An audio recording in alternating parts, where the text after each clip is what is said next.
This session on the Morgenthau Plan deals with an engineered famine. One of the most indefensible policies inspired by the Morgenthau Plan was the engineered famine following the defeat of Nazi Germany. It was a policy that rivaled the policies practiced by the Nazis themselves. The most frequent defense of this policy is to deny that a famine took place or that it was the result of uncontrollable circumstances. Thus, R. Bruce Craig was able to claim that Morgenthau and White, quote, possessed strong humanitarian instincts. This is utter nonsense. Historian Robert Dallek attributed the fact that Europe was on the verge of total collapse in 1947 to the droughts, unprecedented cold, and crop failures. Stephen Ambrose attributed the critical food situation in post-war Germany to a worldwide food shortage. Professor James F. Tent claimed, by the spring of 1947 and thereafter, to the end of the military occupation, the number and variety of supplemental programs expanded to the point that some observers asked only with slight irony if there were any normal consumers, that is, those consuming 1,550 calories per day, left in the British and American zones. Undoubtedly, as a result of the disruption caused by the war, there was a deficit of food throughout Europe. However, this was made considerably worse by occupation policies. Denying that this famine existed is the equivalent to Holocaust denial. Its existence and proof that it resulted from government policies is indisputable. Stephen Ambrose is an excellent unintentional source to refute the droughts, unprecedented cold, and crop failures thesis. In his book, Eisenhower and the German POWs, a book designed to refute James Baki's claim about the murder of POWs, Ambrose quotes President Truman's Secretary of Agriculture, Clinton P. Anderson, as saying, "Fortunately for this country and for the world, American farmers produced record crops of both wheat and corn again in 1946. His book also contradicts Professor Trent's claim about the normal consumers. 12 pages later in the book, following Trent's claim, there's a photograph of 7 children dying of starvation. Senator Eastland of Mississippi testified before the Senate, "We have surplus food in this country, but there's no effort made to send food abroad, where it is so urgently needed. I know that the Control Commission is withholding food at this time." Engineered famine was a tool used to great effect by the Soviets in the Ukraine. Millions died, while the New York Times reported there was no starvation.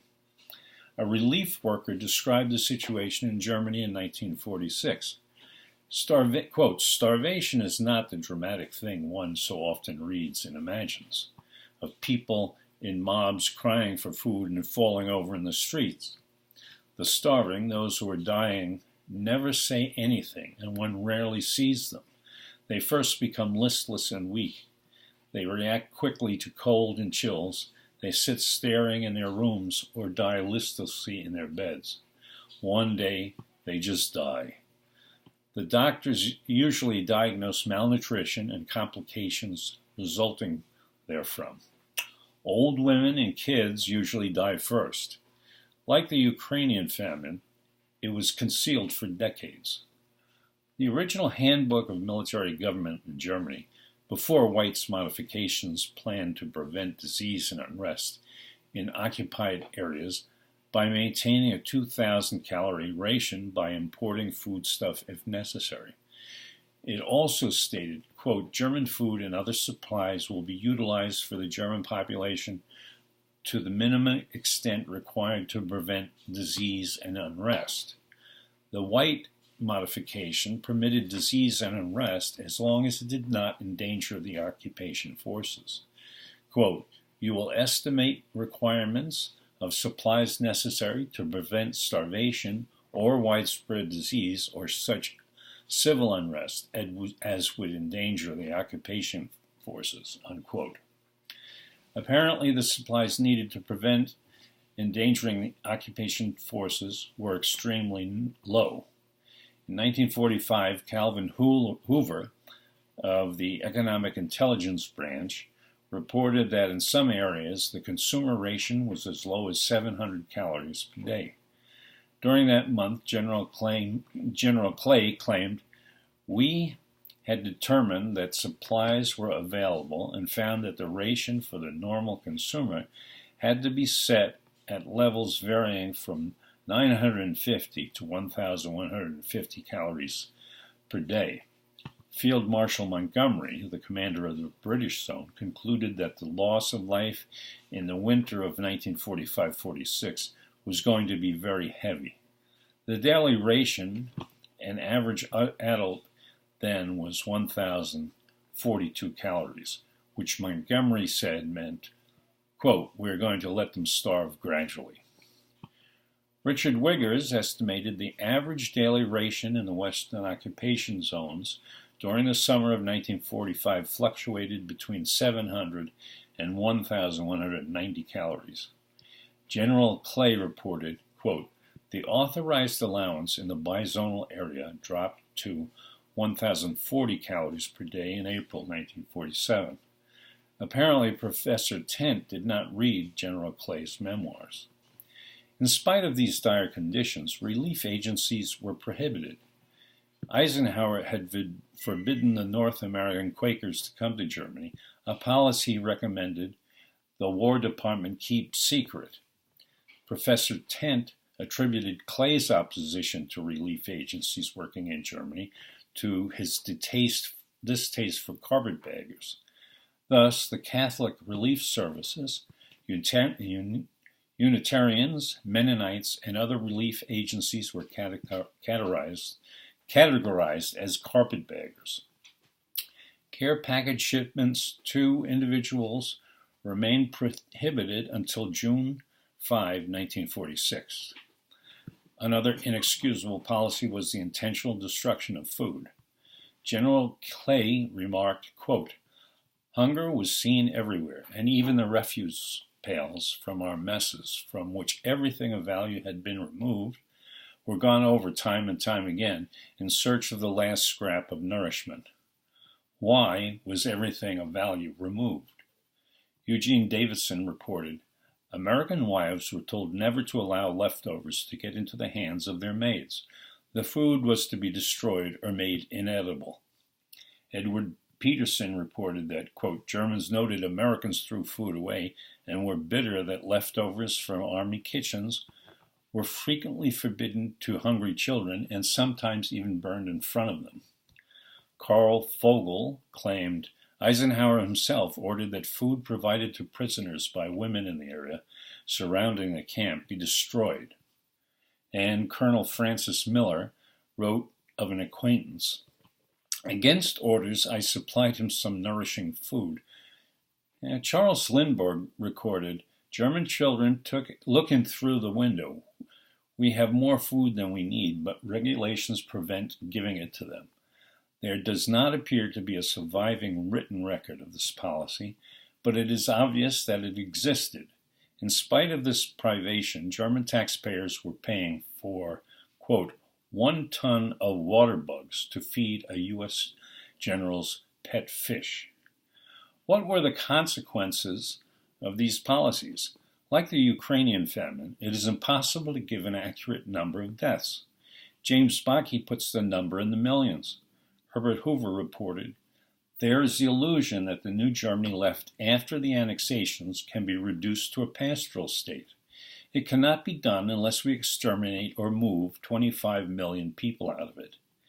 In 1945, Clay commented, "The death rate in many places has increased several-fold, and infant mortality is approaching 65% in many places." By the spring of 1946, German observers expected that epidemics and malnutrition will claim 2.5 to 3 million victims between the Oder and the Elbe. Clay made no mention of the death rates in the West, where similar conditions prevailed. Edward Peterson reported that the death rate of children and old people in Berlin rose to a fantastic height. More than half the babies born in Berlin in August 1945, died. In the U.S. zone, 30% of the children in their first year died. Earl Zimke gives an infant mortality rate for Berlin of 660 per thousand in July 1945. This number is repeated by Eugene Davidson, who wrote, more than half the babies born in Berlin in August died, mainly of malnutrition, a government report showed some months later.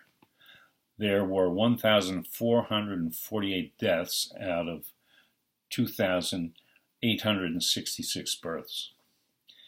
Senator Kenneth Wherry of Nebraska commented, the American people should know once and for all, as a result of government policy, they are being made unwilling accomplices in the crime of mass starvation. Germany is the only nation subjected to a deliberate starvation policy. In January 1946, 34 senators stated that the food situation in occupied Germany presents a picture of such frightful horror as to stagger the imagination.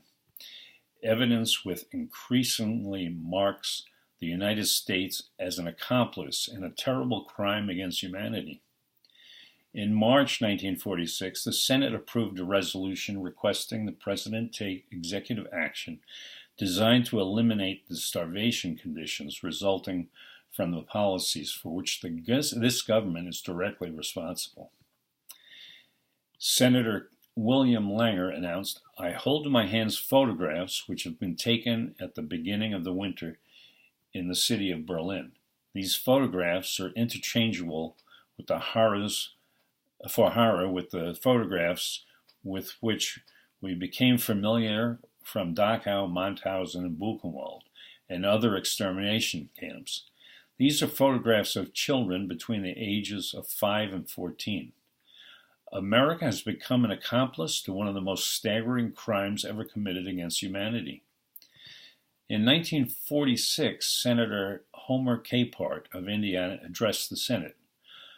Quote, for 9 months now, this administration has been carrying out a deliberate policy of mass starvation without any distinction between the innocent and the helpless and guilty alike.